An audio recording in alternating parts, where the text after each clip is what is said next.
With 2017 starting in its infancy, it's no surprise that the last life 2016 would take would be its own.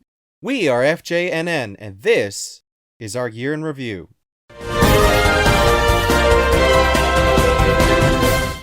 2016 was a wild ride from start to finish. Elon Musk, founder of the successful private aerospace corporation SpaceX, has announced that he has plans to build a colony on Mars with a population of 1 million people within the next 100 years. Here's hoping it doesn't play out like every Mars movie.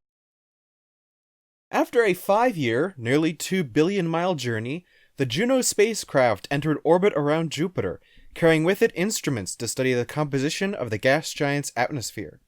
Complications with the probe's software have prevented it from reaching its full potential so far, but NASA has dedicated itself to solving these problems by early 2017. Unfortunately, we lost several lives along the journey through this year. The stars looked very different on January 10th, when the news struck that David Jones, better known by his professional name David Bowie, had passed away in his New York City apartment after a battle with liver cancer. Just 4 days later, it became apparent that 2016 would die hard, as news broke that Alan Rickman had passed after a fight with pancreatic cancer. The prolific actor held several mesmerizing roles throughout his life, from Ronald Reagan to Severus Snape. The most wild of those lost came when beloved actor Gene Wilder passed away at home on August 29th due to complications from Alzheimer's disease. He reportedly died listening to his favorite song, Somewhere Over the Rainbow. Wilder will be remembered for his portrayal as the Dark Willy Wonka, along with such roles as the Waco Kid from Blazing Saddles and Dr. Frederick Frankenstein in the acclaimed Young Frankenstein. On April 20th, another musician took his last bow when Prince died of an accidental fentanyl overdose. Over his career, Prince won 7 Grammys, an American Music Award, a Golden Globe, and an Academy Award for his film, Purple Rain. Capable of raining pain upon his opponents, professional boxer Muhammad Ali, born Cassius Clay, was mourned after he passed away of septic shock on June 2nd. Muhammad Ali was famous for his unique heavyweight boxing style, which was accurately described by his catchphrase, "Float like a butterfly, sting like a bee." A monstrous bee, as Ali's punches were reported to produce 1,000 pounds of force. On February 3rd, a voice was silenced that was a part of many childhoods, when Joe Alasky died at 63. Mr. Alasky was a talented impressionist and stand-up comedian, but was better known as one of Mel Blanc's successors who voiced many of the Looney Tunes. I would like to know what Bugs Bunny thinks about Hillary Clinton. And what Bugs Bunny thinks about Hillary Clinton, I think that she's probably got as good a shot at the presidency as Elmer Fudd does. Stepping from cartoons to a galaxy not so far away, Eric Beresfield, who served in the U.S. Navy in World War II and found fame as a voice actor and radio dramaticist, set sail for greater places when he passed away at 93. Beresfield is best known for the voice of Bib Fortuna and Admiral Akbar in Star Wars. 2016 was a trap for Star Wars actors, as Carrie Fisher would become one with the Force after she was found drowned in moonlight, strangled by her own bra. Fisher was known for her portrayal as Princess Leia in the Star Wars series, and commanded a massive fan base. Following her death, fans took to mourning her across the world, from players gathering in the Star Wars MMORPG The Old Republic, to fans creating their own memorial star for her on the Hollywood Walk of Fame. If it wasn't for R2-D2, Leia may never have gotten the Death Star plans to the Rebellion, and the connection between these characters unfortunately wasn't severed in reality. As before Fisher had passed, so too did Kenny Baker. The loss of Mr. Baker left a great disturbance in the Force, as 1 million voices all cried out in sorrow. And in the most controversial and divisive US election in history, we witnessed an overwhelming support from online communities from around the world. With continued assault and slander campaigns from his fellow partners in the RNC, and never before seen meme and propaganda support from social media sites everywhere, Jeb Bush was able to secure the presidential... hang on, there's a typo here. Was unable to secure the presidential vote. Jeb took the insults head-on and continued his presidential campaign, slow and steady, for the people of the U.S., never faltering, always with a smile, like a turtle, like a turtle. This brings us to the end of the 2016 U.S. presidential election. Despite his high energy and charisma, Jeb Bush was not able to win. Nothing else newsworthy was accomplished. We can only imagine what Jeb will do now. In February of 2016, UK Prime Minister David Cameron announced the date for the EU referendum on June 23rd. By April 15th, the campaign began, with each side fighting for votes on polling day. 33.5 million people turned out to cast their ballots, the highest percentage of voter turnout in the UK since 1950. The Leave campaign came out victorious with 52% of the vote. David Cameron, who was strongly opposed to leaving the EU, resigned after the referendum. On July 14th, things took a darker note as a 19-ton semi-truck was driven into a crowd at the Promenade des Anglais in Nice, France, while celebrating the La Fête Nationale. The aftermath of the planned Islamic terrorist attack left 86 dead and 432 injured. On March 22nd, 3 Islamic suicide bombings took place in Belgium. 2 at the Brussels airport in Zaventem and 1 at the metro station in Malbec, killing 32 and leaving over 300 injured. The perpetrators belonged to a terrorist cell which had been involved in the Paris attack of November 2015. At the Pulse nightclub in Orlando, Florida, on June 12th, an American pledged to ISIS opened fire and gunned down 49 patrons, leaving 53 injured and making it the deadliest terror attack in the US since 9/11. On December 19th, an Islamic terrorist hijacked a truck and deliberately drove it into a Berlin Christmas market, killing 12 and injuring 56. The Polish owner of the truck, despite suffering a fatal wound, wrestled the control of the truck away from the terrorist, ending the assault early. The terrorist fled the scene, making his way to Milan, Italy, where he got involved in a shootout with the police that ended his life. The Dutch politician of the PVV has been on trial for an incident that occurred in March of 2014. He asked his audience if they wanted more or less Moroccans, and his audience chanted less, less, less.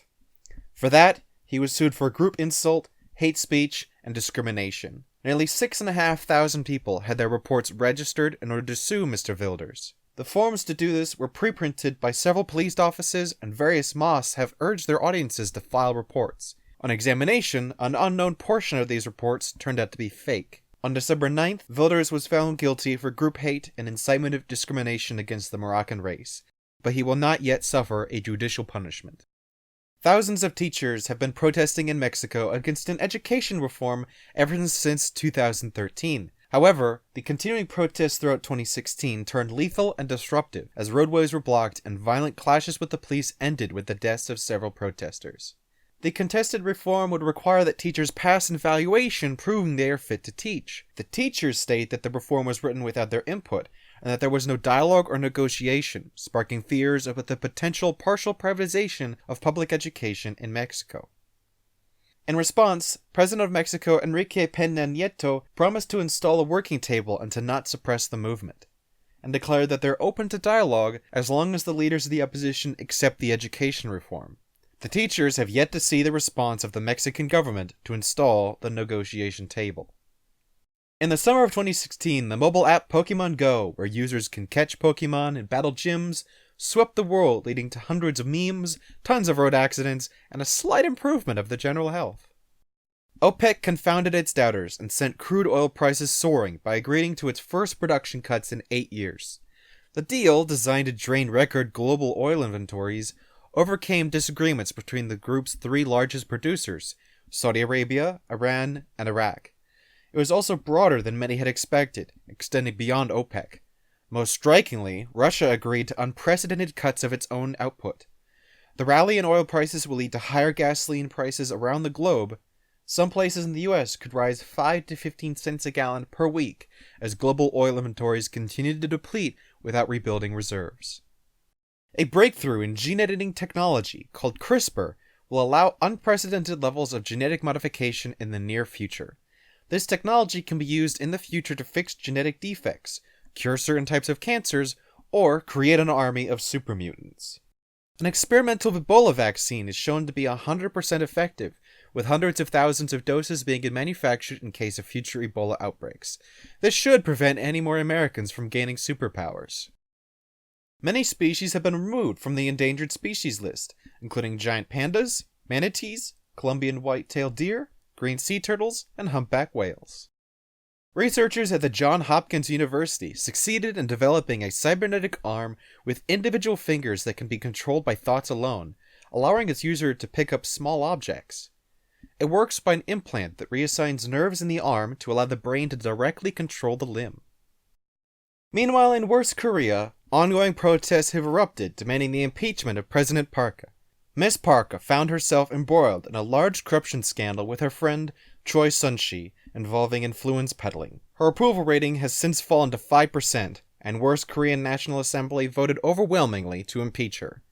West Korea's constitutional court is now overlooking the case, and will issue a decision on if she'll be kicked out of office permanently. Protests have continued demanding her to immediately resign from office, which Parka is unlikely to do.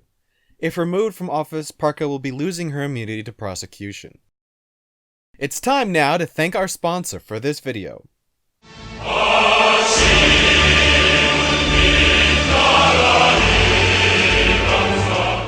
2016 was an eventful year for the glorious Democratic People's Republic of Korea.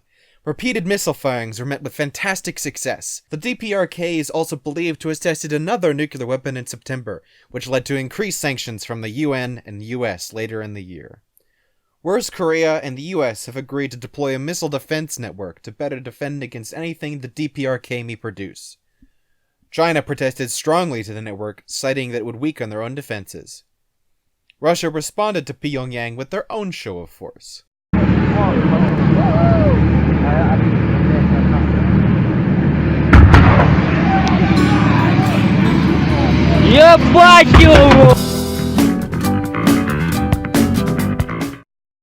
Moving to 2017, earlier this month, admin made claims that the nation was in the final stages of developing an intercontinental ballistic missile, capable of delivering a nuclear payload to the US.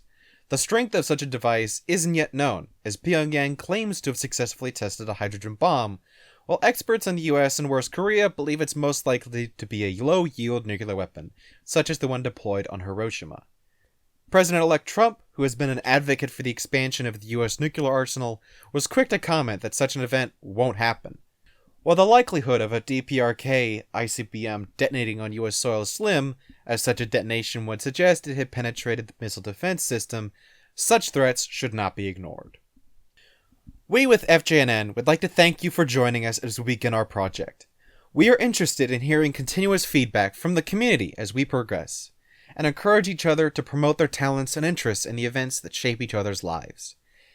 FJNN is our beginning phase as we develop the framework for our new network and site, which will be dedicated to delivering a wide range of news updates with credible sources to ensure the viewer is being provided the most accurate information available.